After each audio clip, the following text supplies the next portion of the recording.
بسم اللہ الرحمن الرحیم۔ پیارے بچوں السلام علیکم، امید ہے آپ سب خیریت سے ہوں گے۔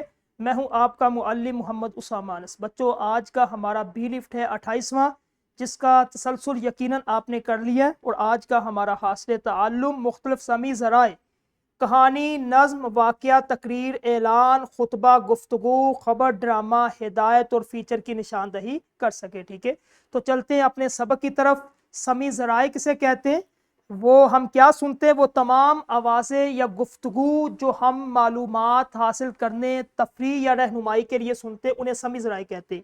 سمیع ذرائع دوبارہ پھر دیکھ لیں اس کی تعریف کہ سمیع ذرائع وہ تمام آوازیں یا گفتگو جو ہم معلومات حاصل کرنے کے لیے یا تفریح یا رہنمائی کے لیے سنتے ہیں، ان کو سمیع ذرائع کہتے ہیں۔ ٹھیک ہے، اس میں معلومات ہو سکتی ہے، کوئی تفریح بات ہو سکتی ہے، کوئی رہنمائی ہماری کر سکتا ہے۔ ٹھیک ہے، ایک اچھے سامع کی خوبی، یعنی کہ سامع سے مراد سننے والا، اس کی کیا خوبی ہوتی ہے؟ آپ اپنے اندر بھی یہ خوبی پیدا کریں۔ ٹھیک ہے، ایک اچھا سامع وہی ہوتا ہے جو آواز سن کر فوراً اس کی نوعیت اور مقصد کو پہچان لیتا ہے کہ یہ بات کیا کر رہا ہے، اس کا مقصد اس کو پتہ چل جاتا ہے۔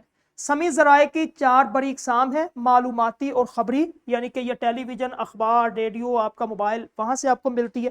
ادبی تفریحی، کتابوں سے ملتی ہے آپ کو۔ ٹھیک ہے، باہمی گفتگو اور ہدایت، یہ دوستوں سے، اپنے ٹیچر، اساتذہ سے آپ کو ملتی ہے۔ عوامی اور مذہبی خطابت، یہ عوام کا نمائندہ یا پھر مذہبی، کوئی آپ مسجد میں جاتے ہیں، کوئی عالم یا کوئی ایسا داعی، مبلغ، وہ آپ کو بات بیان کرتا ہے۔ ٹھیک ہے، ادبی اور تفریحی ذرائع، سب سے پہلے ڈرامہ، وہ گفتگو جو کرداروں کے ذریعے سنائی جائے جس میں جذبات، اتار چڑھاؤ شامل ہوتا ہے۔ ڈرامہ وہ چیز ہوتی ہے جو آپ دیکھتے ہیں مختلف کرداروں کے ساتھ۔ ٹھیک ہے، یعنی کہ ایک ڈرامے کے اندر ہیرو ہوتا ہے، ہیروئن ہوتی ہے، اسی طرح وہ ڈرامے کے اندر کردار ہوتے ہیں مین، پھر اس کے بعد جو دوسرے کردار ہوتے ہیں ضمنی، ثانوی کردار جسے کہتے ہیں۔ ٹھیک ہے، اس میں اس کی خالہ ہو سکتی ہے، اس کا بھائی ہو سکتا ہے، اس کی بہن ہو سکتی ہے، وہ سارے کردار جو بار بار آتے ہیں، اپنی بات کو بیان کرتے ہیں، اس کو ثانوی کردار کہتے ہیں۔ نظم کسے کہتے ہیں؟ ہم آواز، الفاظ اور ترنم کے ساتھ سنائی جانے والی تخلیق۔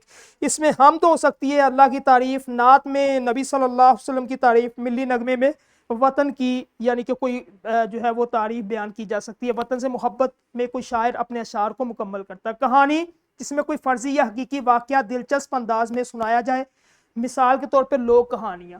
معلوماتی اور خبری ذرائع، اس میں واقعہ ہوتا ہے، کسی گزرے ہوئے سچے حادثے یا قصے کا بیان۔ فیچر کسے کہتے ہیں؟ کسی خاص موضوع جیسے ماحولیات یا صحت پر تفصیلی تحقیقی گفتگو۔ خبر، ریڈیو یا ٹی وی پر سنائی جانے والی تازہ ترین معلومات یا حالات حاضرہ، اس کو کیا کہتے ہیں؟ یہ 3 ہے معلوماتی اور خبری ذرائع میں۔ واقعہ آتا ہے، فیچر آتا ہے، خبر آتی ہے۔ ٹھیک ہے، عوامی اور مذہبی خطابت، اس میں بھی 3 چیزیں آتی ہیں۔ اعلان، کسی ضروری اطلاع کو مختصر اور بلند آواز میں سب تک پہنچانا، مثال کے طور پہ ریلوے اسٹیشن یا اسکول کا اعلان۔ خطبہ، جو آپ مذہبی یا اہم سماجی موقع پہ دیا جاتا ہے، خطبہ جمعہ یا عید کے موقع پہ۔ تقریر، کسی خاص موضوع پہ مجمع کے سامنے مدلل گفتگو۔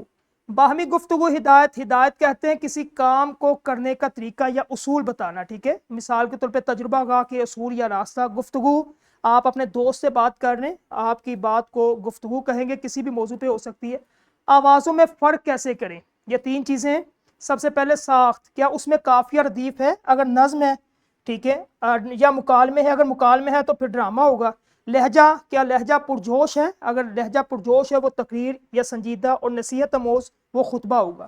مقصد، کیا یہ تفریح کے لیے؟ اگر تفریح کے لیے کہانی ہوگی، یا اطلاع کے لیے تو خبر ہوگی۔ ٹھیک ہے، تو یہ سامنے پورے لیکچر کا یہ ڈھانچہ موازن ہے، کہانی، خبر، تقریر۔ ٹھیک ہے، اس کا مقصد، ایک کہانی کا مقصد تفریح ہوتا ہے، لہجہ دلچسپ ہوتا ہے، ساخت اس کی بیانیہ ہوتی ہے۔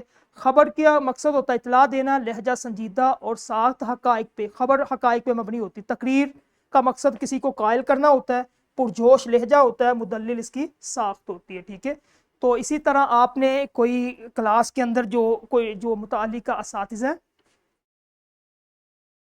کلاس کے اندر وہ اپنا جو ہے بچوں کے سامنے کوئی ایک ایسی تقریر سامنے رکھیں، یا کوئی ایسی خطبہ، اعلان، تقریر، ٹھیک ہے، اس طرح کوئی ایک ایسی چیز سنائیں اور بچوں سے پوچھیں کیا ٹھیک ہے، نشاندہی کریں۔ اسی طرح کلاس کے اندر یہ ساری سرگرمی کہ بچوں سے پہچان کروانی ہے، خطبہ کسے کہتے ہیں، تقریر کسے کہتے ہیں، فیچر کسے کہتے ہیں، یہ ساری پہچان عملی مشق کلاس کے اندر بچوں کے سامنے، پھر ہر ایک بچے سے الگ الگ سرگرمی کروانی ہے۔ اسی طرح ہمارا آج کا لیکچر ختم ہوا، کل انشاءاللہ ایک نئے لیکچر کے ساتھ ملیں گے۔ السلام علیکم۔